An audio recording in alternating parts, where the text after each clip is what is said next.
Marlène et Jean-Claude sommes très heureux de te présenter une émission très spéciale afin de comprendre les faits d'actualité.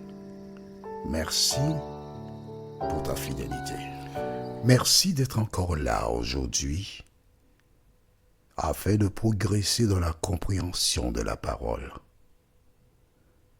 Notre thème du jour est adorer Dieu. Adorer Dieu. Nous avons deux références bibliques. La première, c'est le livre de Actes des Apôtres, chapitre 10, les versets 23 à 26. C'est la référence que nous avons vue précédemment. Acte 10, les versets 23 à 26. Et nous verrons aussi Apocalypse chapitre 19, les versets 9 et 10. Apocalypse 19, les versets 9 et 10. Avant d'aborder ce thème, recherchons la présence du Saint-Esprit. Seigneur, merci pour la parole. Merci, Saint-Esprit, une fois de plus, de nous conduire dans toute la vérité. Donne-nous un cœur réceptif. Vide nos cerveaux de tout ce que nous avons emmagasiné. Cette grâce, nous te la demandons au nom de Jésus et pour ta gloire éternelle. Amen. Nous avons vu, rappelle-toi dans Apocalypse 13, que le dragon donna son trône à la bête. Et que la bête, dans la Bible, représente un royaume, une puissance. Le dragon veut être adoré. Il a clairement indiqué à Jésus, si tu te prosternes et m'adores, je te donne toutes ces choses. Il ne se cache pas. Mais il a donné sa puissance à un royaume, la bête. Et cette bête commet des blasphèmes. Qu'est-ce que blasphème? Nous avons vu au livre de Jean chapitre 10, les versets 22 à 33. Les gens dirent à Jésus que nous te lapidons pour un blasphème. Pourquoi? Parce que toi qui es un homme, tu te fais Dieu. Tu te rappelles? Donc un blasphème, c'est lorsqu'une personne se fait passer pour Dieu. Or, la Bible nous dit que la bête en question fera en sorte que les hommes l'adorent. Lisons dans le livre de Actes des Apôtres, chapitre 10, la référence que nous avons eue précédemment. Lorsque Pierre arriva chez Corneille, que s'est-il passé? Nous lisons donc dans Actes chapitre 10, à partir du verset 23. Non, on va aller directement au verset 24, puisque c'est la veille. Le jour suivant, il arriva à Césarée. Corneille les attendait.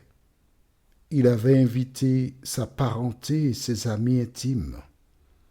Au moment où Pierre allait entrer, Corneille s'avança vers lui, se jeta à ses pieds et se prosterna devant lui.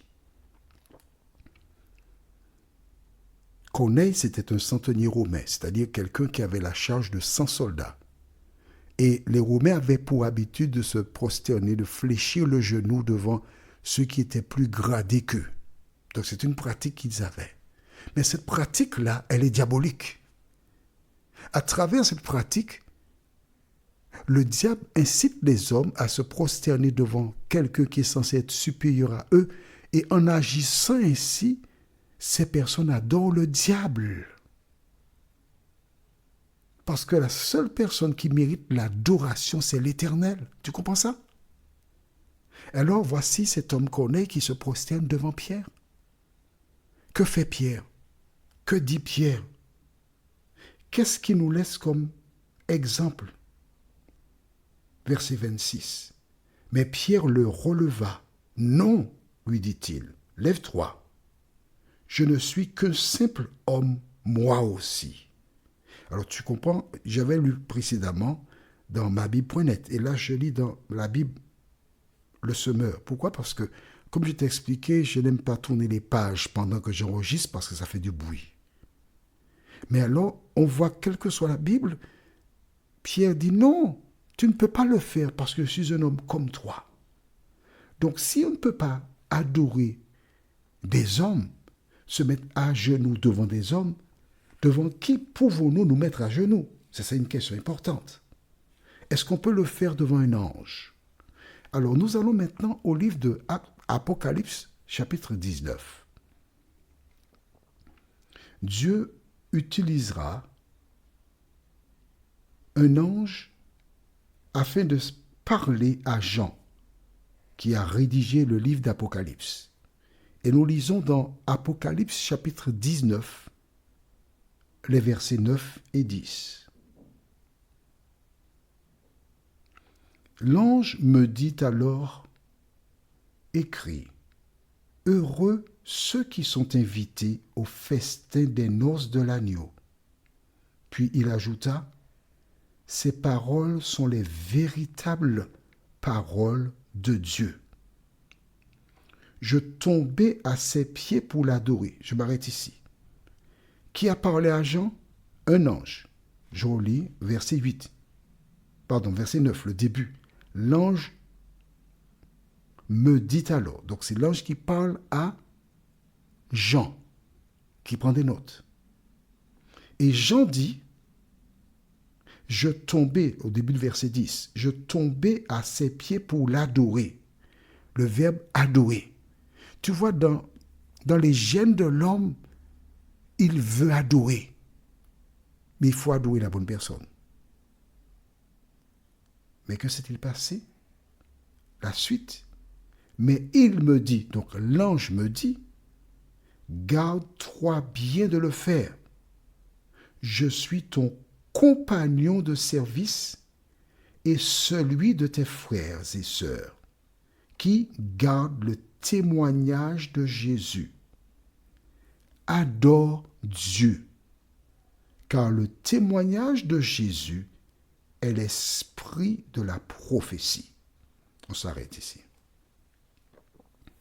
Donc les anges qui sont au service de Dieu ne peuvent pas en aucun moment être adorés. Et l'ange déclara à Jean, garde-toi de le faire, ne fais pas ça, en clair. Pourquoi? Je suis ton compagnon de service. Que retenons-nous? Que toutes les personnes qui parlent de Dieu sont au service de l'Éternel. Et que Dieu envoie des anges pour nous accompagner. Je suis ton compagnon de service. Et il dit quoi? Adore Dieu. Corneille a voulu se prosterner devant Pierre, qu'il a dit non mon cher, non, je suis un homme comme toi. Donc nous comprenons à travers les propos de Pierre qu'aucun homme ne doit se prosterner devant un humain. Ensuite, Jean a voulu se prosterner devant l'ange, qui lui a dit non, garde-toi de le faire. C'est une attitude à avoir seulement vis-à-vis de Dieu. Est-ce que c'est clair pour toi? Alors prions. Notre Seigneur, notre Dieu, beaucoup de personnes qui ont lu dans la Bible ont matière à réflexion. Ils savent qu'ils ont des changements à effectuer dans leur vie. Seigneur, notre devoir consiste à montrer la vérité. Alors cet esprit continue ton œuvre dans le cœur de toutes ces personnes, afin qu'elles agissent à la lumière de la parole, nous t'en prions. au nom de Jésus et pour ta gloire éternelle. Amen. Que l'Éternel continue de t'éclairer et il me tarde de te retrouver. Nous sommes parvenus au terme de notre réflexion. Si d'aventure tu as une question, il te suffit d'envoyer un message par le biais de WhatsApp au numéro suivant, plus 596 696 88 93 93. Et alors Jean-Claude, moi, je me ferai un réel plaisir de répondre à ta question.